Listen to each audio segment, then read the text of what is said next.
So you're looking to leave the wirehouse, captive broker-dealer, start your own independent practice or join one? Glad you're here. The grass is absolutely greener on this side of the fence, I'm happy to report. So if you haven't gone independent yet, my question to you is, what are you waiting for? It's absolutely better. Control, flexibility, economics, technology, products. I really can't think of a reason why you would want to stay at the wirehouse unless you were looking to just not really grow in your career or personally or really help your clients. So like I said, I'm glad you're here, and we're going to be walking through the 4 best options that you can consider if you're looking to start or join an independent practice. The good thing is there's tons of options. Just 5-10 years ago, there really weren't many. You could start your own RIA and kind of like fumble through it and figure it out. You could join a friend's practice maybe who you knew from your time at the wirehouse, and he would just basically take 10-15% of your revenue and use that to buy an extra boat and give you pretty much nothing in return. But now there are really good platforms, supported independent style platforms that have great tech, really awesome options related to value-added services and marketing. You can still start your own, and there's networks that are designed to help you jumpstart that and get your footing faster and help you with compliance. Tons of different things that you can do in order to be up to speed and successful as an independent advisor very quickly. So I went ahead and broke these options down into 4 main categories. The first is you can start your own RIA, your own independent practice. The second, you can join an existing RIA as an IAR, an investment advisor representative, generally a 1099 contractor. You can do the same thing, but as a W-2 employee, or you can join a supported independence platform and launch your own RIA. Starting your own RIA. For some of you, this is going to be the only option, especially if you're a control freak. You got to take control of your manhood, pal. You want something, you take it. You're leaving a place where you had no control, you're trying to maximize your flexibility, and this is going to give you the most control and flexibility. The challenge is that it's going to be a double-edged sword. You're also going to be responsible for your financial operations, your legal, setting up the business, payroll, all the things related to the administrative and operational side of the business are now your responsibility. You're also going to have to worry about compliance. All of the different regulatory changes and things will obviously will impact you as an independent firm, and you're going to have to design and execute a compliance program to mitigate those. Let's start with the pros. Control. You have full control over all the decisions that you want to make in the business. The buck stops with you. Ownership. You own 100% of the relationships generally, unless you're coming over with a partner or with some other arrangement. You own the clients, they're portable, you can take them anywhere you want. And flexibility. You can choose the marketing vendors that feel intuitively right to you. You can go with the technology stack that you think will provide the best experience to your staff and to the clients. All the other decisions, you're going to have complete flexibility around. Now on to the cons. Number 1, this is probably the boogeyman for most people that are thinking about going independent: compliance and regulatory. And not to scare you, but the landscape has definitely become more complex over the past few years, especially with the introduction of Reg BI and some of the other changes to marketing rules. So depending on how comfortable you are with navigating regulatory issues and setting up a compliance program, this could really influence your decision on whether to join or start your own RIA. Next up, we've got finance, operating, legal, and admin. It's never fun to have to deal with those aspects of the business. If you're an advisor who likes to be in front of your clients or actively acquiring new ones, this is going to feel like a burden. That's all you got to say, scariest environment imaginable. So if you have a director of operations or director of finance that you can hire or bring with you from wherever you're at now, it's really going to help you not get bogged down in the minutia of running a business. And lastly, we've got HR. The buck stops with you when it comes to hiring and firing. You're going to need to be comfortable bringing people on, designing their incentive packages, writing up their job descriptions, making sure that they feel comfortable in the role, career pathing them. And if it doesn't work out, you're also going to have to be the one that's responsible for giving them the stick and potentially letting them go. I'm actually not comfortable answering that. Come on! We're doing the interview now, not you. If starting an RIA feels right to you, you may want some help along the way. You don't want to be feeling around in the dark trying to figure out how to set up your entity and build your compliance program. I'd recommend 3 options for getting started. Number 1 would be the XY Planning Network. These guys have been around for what feels like about 10 years. They specialize in helping advisors think through the path to independence, setting up their own RIA, building a technology stack. I believe they also have value-added services like compliance support, marketing. They have a community, lots of different things that you can tap into if you were to go with XY. Next up, we've got Smart RIA or RIA in a Box. These are companies that are very familiar with the RIA setup and compliance calendar process. They'll help you build your compliance program, and I believe that you could also pay them extra each month on an hourly basis or retainer basis to help you do the things necessary to make sure that you're maintaining compliance. And then third on the list is a colleague. His name's Brad Wales. He's a consultant to advisors that are looking to make this transition. He puts out a lot of really good content. I'd recommend checking out his videos. Option number 2 is joining an existing RIA, Registered Investment Advisory firm, as a W-2 employee, which means you're going to be paid a salary.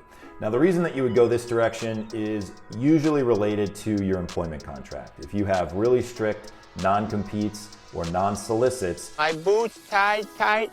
you may not be able to bring clients with you to your own firm or even to an existing firm, which means that you're going to be starting fresh or at least quasi-fresh. And generally, that means that you're going to need some form of income. Now, if you're in this situation, the good thing is that maybe 5 years ago, there weren't a lot of firms that would have just hired you. They would require you to come over and either work for free and kind of an eat what you kill model, or come over at a very, very reduced salary and just have to focus on business development in order to make it as an advisor. But now there's a lot of larger firms that have achieved a level of scale where they can bring you on and have you work with existing clients at a fair price, generally with a bonus, with performance incentives, and you can grow your practice inside of this larger firm. That sounds good. I'll have that. It's a great option for those of you that have strict non-competes or non-solicits. The big thing when narrowing down the search for a firm that's going to work for you is figuring out what type of clients you want to work with. If you're somebody who likes the complexity and you want to work with ultra high net worth clients, you may consider a firm like Crescent Capital. If you're looking to work with millionaire next door types that have between $1 million and $3 million in assets, and it's primarily around retirement planning and Social Security, then maybe Edelman Financial Engines would work better for you. And if you're somewhere in the middle, you could look at, let's say, a Creative Planning, who tends to work with business owners and other folks that are affluent like executives. Option number 3, joining existing RIA as an IAR, except on a 1099 basis. Here, you're usually bringing your own clients over. You're going to be able to negotiate a higher payout, usually in the range between 70 and 95 to potentially more %. And you're trying to find a good RIA that works based on your situation. Sometimes it's time bound. You need to leave very quickly and you need to make sure that the person that you're joining or the firm that you're joining, you trust them. And what I usually see is for option number 3, advisors go with other advisors who are in their network who have gone independent and set up their own practice. Now, this isn't necessarily a bad choice. It just means that you're going to be indexing a lot more for the trust and the connection that you have with your colleague. Dylan! You son of a bitch. Versus maybe the value and the strength of the platform that others could offer you. Some of the cons, the platform may not be fully optimized for these types of integrations. And what I mean by that is it could be a secondary focus of the owner. He's probably got his own book of business. He is likely wearing the chief compliance officer or chief marketing officer hat, multiple hats in the organization, which means you're not going to get his full-time attention and focus after you come on the platform. The other thing is there may be inconsistent payouts. A lot of these larger supported independence platforms that I'll cover in a second offer more consistent payouts between advisors, and the contract structure is thought about in advance. Whereas if you're just going with a buddy that you knew from a prior firm, he's probably sticking his hand up in the air and just kind of guessing. I'm guessing you're not a half grapefruit and black coffee man. You know, what you might say yes to. And sometimes that, will put you in a position where you're making less money than you could otherwise. And as you can imagine, I don't have an exhaustive list of options here because a lot of these relationships and situations will happen organically. There's really no way to identify them other than you looking at people in your network that you either trust or look up to, and then deciding that you want to reach out and potentially join their advisory firm. And option number 4, leveraging a supported independence platform. This is pretty similar to the prior option where you're leaving and you're joining a friend's RIA as a 1099, except in this case, these companies have made it a business to help advisors leave where they're at, transition, set them up, and then give them the resources and support that they need in order to grow and spend their time in areas where it's actually going to make them more money. Business development, marketing and growth, and leading their team. Now, these platforms come in all shapes and sizes. Some are really cheap and they provide baseline services. This could be like an independent broker-dealer, for example. Others could be a lot more expensive, and they offer fully integrated technology, workflows, processes, value-added services related to financial planning and marketing. So you're really gonna have to do your due diligence here to figure out who's in the space and what resonates with you based on, ideally, ultimately what you're looking for. The pros: turnkey investment management services.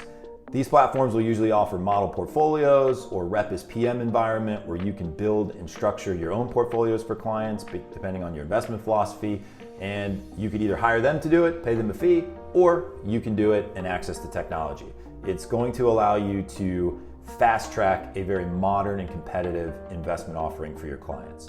Second, we've got compliance support, and then also RIA registration and setup. This is going to be really important. Really, any direction that you go, I recommend figuring out how you're going to deal with this. You really don't want to be thumbing through the state registrations or figuring out how to deal with the SEC. Lawyer! We have a warrant for your arrest. This is something that you want to pay for. Your expertise is definitely going to be better spent in front of your clients or developing new relationships. These firms can help you with this service. Third, we've got integrated technology. This is a potential huge time suck for advisors that are entering into independence, because over the past 5 years, there's been hundreds, if not thousands, of new fintech firms that have come to market with some new gadget or solution that helps advisors do something better or faster. A few options to consider here. We've got Carson Group, which is one of the largest, I would say, providers of independent support for firms that are breaking away, looking to set up their own advisory firm. Ron's been doing this for a long time. They've got multiple tens of billions in assets under management, and they have a platform that you can dial into, investment models, a whole host of value-added services at Carson Group. Second would be Dynamic Advisor Solutions. This one is a little bit less known. I want to say these guys started 5-6 years ago. I could be wrong there, but they have a number of advisors on the platform, multiple billions in assets that they oversee, and an integrated technology stack, dashboard, and a whole host of services as well. And then a shameless plug here for my firm, WellSource Advisor Network. We power advisors' independence and help them with marketing, custodial services, investments, pretty much everything that you would need. We kind of tier it out based on kind of what your preferences are on how you want to deliver service.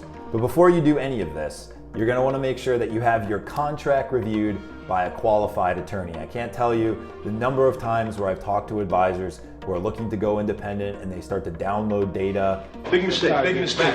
from their current firm, or they start making decisions that end up hurting them in the later innings that could have been avoided with a short and simple conversation with a qualified attorney. Now, I know it stinks to have to spend a couple $100s for a contract review, and it's something that you feel like you might be able to put off, but I'm telling you, this is really the first thing that you should be doing, is meeting with a qualified attorney to look at your contract, to evaluate it for these different types of provisions that will become very important when you go independent. If you need help with that, we're not attorneys, but my colleague, John Dubervac, has contacts with a number of them. I've just dropped his email in the video here, so feel free to jot that down, reach out to him and tell him that Patrick sent you and you need an introduction to an attorney, and he'll get you set up. And remember, this is a big decision. It's not one where you just want to go with the first option. You really want to break this out and have a few conversations, hopefully in each of these categories.